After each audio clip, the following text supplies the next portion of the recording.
Olá a todos, me chamo Paulo Maron, sou urologista do IURO, estou aqui mais uma vez com a doutora Fernanda Aureliana, que também é urologista do nosso grupo do IURO. E hoje vamos falar de um tema muito comum no dia a dia, que é o paciente com cálculo renal descoberto por acaso. Aquele paciente que fez um exame de check-up, um ultrassom, uma tomografia porque teve alguma dor inespecífica no abdômen e de repente identificou um cálculo renal. É comum também os pacientes chegarem no consultório com dores lombares, dores nas costas e foi no ortopedista, foi no clínico, fez um exame de imagem, fez um ultrassom, foi identificado o cálculo renal e ele chega para a gente já querendo resolver porque ele tem certeza que vai resolver o problema da dor dele. Então, Fernanda, para falar desse assunto, eu gostaria de dividir em dois temas. O paciente que chega com um cálculo de 3, 4 milímetros, aquele cálculo abaixo de 5 milímetros, e aqueles pacientes que chegam com cálculos maiores, 7, 8 milímetros muitas vezes. Mas lembrar, ambos ou assintomáticos, ou seja, não sentiram nada, fizeram um exame inespecífico e chegaram nesse diagnóstico, ou tiveram dores lombares, dores nas costas, muitas vezes até do outro lado, né? Do outro lado, mas ele faz um exame de imagem e aparece esse cálculo. Como é que você vê na prática esses pacientes? O que é que você orienta os pacientes? Quais são as formas de condução de cada um desses tipos? Então, primeiro, né, que é o mais comum aí pra gente faz bastante consultório, atende paciente, é uma pessoa que está lá querendo fazer o seu check-up e aí acaba fazendo um ultrassom, e aí dentro desse ultrassom acha lá um microcálculo renal, um cálculo renal bastante pequenininho, vai lá, vem uma medida, né, então geralmente essa medida vem em centímetros, então até tem que tomar cuidado, tem pessoas que se assustam e leem errado, vai ler centímetro, na verdade está em milímetro. Né? Os mais comuns são os microcálculos, esses achados que são sem querer, né? Que faz ultrassom de rotina, e eles geralmente são cálculos bastante pequenininhos, 3, 4, até 5 milímetros, são cálculos bem pequenininhos. Esses cálculos eles não doem, eles foram achados do ultrassom, eles ficam quietinho dentro das gavetas dos rins, chamados cálices renais, tá? Então, quando eles estão dentro dos rins, guardados nessas gavetas, eles são assintomáticos, eles não doem, foi só o ultrassom que viu. Né? Isso é um perfil de paciente. Para esses cálculos muito pequenininhos, dependendo do tamanho, né?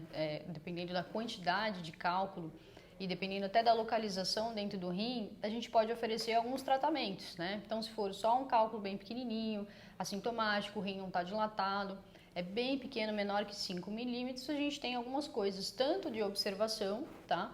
E acompanhamento para ver se esse cálculo não vai crescer, quanto mais para frente se esse cálculo se tornar um pouquinho maior, mesmo que assintomático, se chegar próximo a 1 centímetro, por exemplo, aí a gente pode discutir com o paciente se ele quer, por exemplo, fazer uma litotripsia extracorpórea, que é aquela máquina onde ele vai para fazer a implosão, chamada LECO, né? Alguns cálculos maiores, às vezes a gente acaba, se cresceu muito, ficou perto de 1 centímetro, discutindo até cirurgia, por exemplo. Isso vai depender do acompanhamento desse paciente. Acho que esse é um ponto para a gente comentar. Então, o paciente que tem histórico de cálculo, ele tem um problema crônico, ou seja, ele não pode simplesmente parar de acompanhar, ele precisa de um acompanhamento periódico com o médico, com o urologista, para continuar flagrando esse crescimento do cálculo, que aí sim, como a Fernanda falou, a gente tem chance de lançar mão de várias formas de tratamento, porque às vezes é comum, né? O paciente chegar para a gente e falar, doutor, eu tive um episódio de cólica há 10 anos atrás, nunca mais fui no médico, nunca mais fiz acompanhamento. Então, mais uma vez, é importante esse acompanhamento.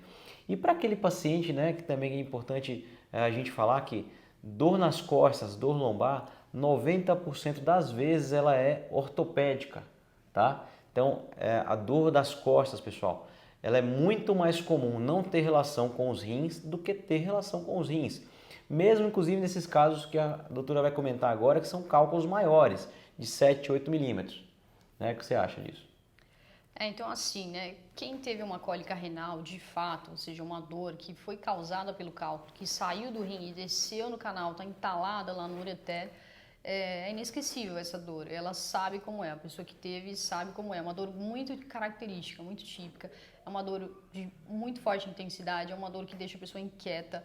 Geralmente você chega no pronto-socorro, é a pessoa que mais está se retorcendo no chão, na sala de espera. Ela não tem posição, ela não melhora porque o cálculo está lá, entalado. Então ela não melhora dependendo da posição, né? Completamente diferente, às vezes, de uma dor muscular, uma dor de contratura de musculatura, uma dor de hérnia de disco, por exemplo, que é uma dor, às vezes o paciente abaixou e aí desencadeou a dor, ele estava pegando uma caixa pesada e desencadeou a dor, mas quando ele fica parado não dói. Então são dores completamente diferentes, né? A maioria das pessoas associa tudo das costas ao rim, a gente sabe que não é assim.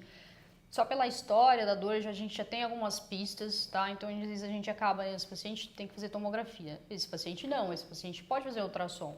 Então pela característica da dor a gente tem bastante informação já se pode ou não ser uma cólica renal.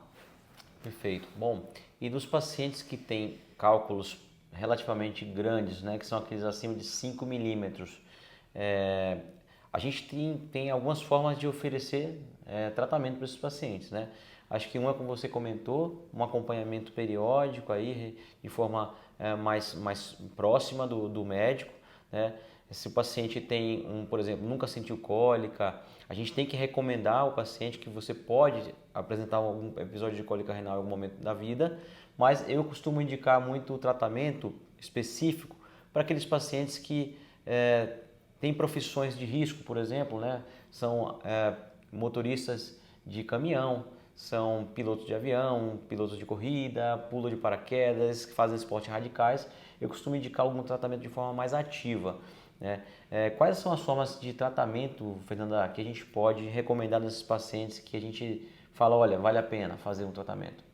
Então, quando a gente considera cálculo maior, que está lá dentro do rim, fora esse da cólica renal, a gente tem algumas coisas para oferecer, né? Se o cálculo passa de 1 centímetro, por exemplo, é um cálculo considerado grande, mesmo que seja sintomático, mesmo que esteja dentro do rim, a gente recomenda, por exemplo, cirurgia, cálculo grande, acima de 1 centímetro. Seria o custo-benefício a maneira mais fácil e mais eficiente de resolver esse paciente eventualmente com cirurgia para cálculo grande, né? Para cálculo aí de 5 a 1 centímetros, a gente pode discutir alguns tratamentos. Então, tem algumas coisas que a gente pode fazer. A opção, a cirurgia é fazer algumas sessões da litripsia extracorpórea, que é a máquina da Leco, famosa, onde o paciente vai e recebe implosões de onda de choque para tentar desestabilizar o cálculo e rachar ele para que o cálculo se quebre em pedaços menores. Só que esse procedimento ele não é isento de risco, ele tem um risco associado, especialmente sangramento, dor nas costas e um dos fragmentos, inclusive, causar uma cólica renal, sair do rim, porque ele fragmentou e causar uma obstrução do canal da urina, que é a ureter. Então, não existe assim nenhum procedimento totalmente isento de risco, por isso que tem que ser discutido qual seria o melhor. Algum deles pode ter eventualmente sequelas. E mesmo se tratando da leco, da litripsia, também vai precisar de um acompanhamento, porque às vezes uma sessão, dependendo, ela não resolve o cálculo, não vai quebrar inteiro. Tem paciente às vezes que vai precisar de 2, 3 sessões, dependendo aí da disposição do convênio ou do lugar onde ela vai fazer a litripsia, se tem anestesia, se não tem anestesia, se é uma boa máquina. Então tem muitas variáveis aí para discutir no tratamento. E também a gente pode lembrar que às vezes a gente tem que combinar os tratamentos, né? Você faz a litripsia, depois você precisa talvez operar, colocar um duplo J, refazer a cirurgia para tirar os fragmentos que ficaram. Então tem uma série de questões relacionadas aos cálculos renais que precisam ser individualizados. E um último dado sobre tratamento é medicamento. Você costuma indicar alguma coisa? Eu particularmente costumo falar que o medicamento para o paciente de cálculo renal chama-se água. Você tem alguma experiência ou você indica algum tratamento com algum remédio? Indico sim nos pacientes que fazem a análise metabólica, que eles têm alguma deficiência de citrato evidente na urina ou na urina 24 horas. Esses pacientes às vezes têm indicação de usar o litocite por algum período. Alguns pacientes que têm metabolismo errôneo do cálcio, né, hipercalciúria, etc., podem se beneficiar da hidroclorotiazida também. Isso é uma coisa que é a área do urologista com o nefrologista. O nefrologista é o clínico do rim, então às vezes a gente faz essa interconsulta com ele, né, consegue ver aí, para alguns pacientes especificamente que têm problemas de metabolismo, se vale a pena essas medicações e especificamente nesses casos pode valer a pena um período de remédio. Perfeito. Pessoal, bastante informação sobre cólica renal, cálculos renais, motivos que levam à formação de cálculo, o que é dor relacionada ao cálculo ou não. Acho que esse vídeo ficou bem elucidativo com relação a isso, né? E mais uma vez, lembre-se de fazer o acompanhamento periódico com o urologista, se você já teve histórico de cálculo renal. E se você nunca teve esse histórico, eu sempre falo para os pacientes que vale a pena a gente fazer um exame de imagem em algum momento da vida, justamente que, como esse diagnóstico é muito comum no mundo, é importante a gente pelo menos saber que a gente tem, né? Alguma consideração final? Acho que é isso, pessoal. Mantenha o acompanhamento, né? Você que é jovem e não teve crise de cólica renal, se tem acima de 30 anos, vale a pena fazer uma ultrassom de abdômen aí a cada 2 anos mais ou menos. As pessoas que têm cálculo renal de repetição, idealmente é um exame de imagem todos os anos. É isso aí, pessoal. Então, a gente quer falar sobre isso, sobre o cálculo. A gente, numa próxima oportunidade, vai falar um pouco mais sobre a cirurgia do cálculo, a ureterolitripsia, o famoso duplo J e muito mais. Um abraço.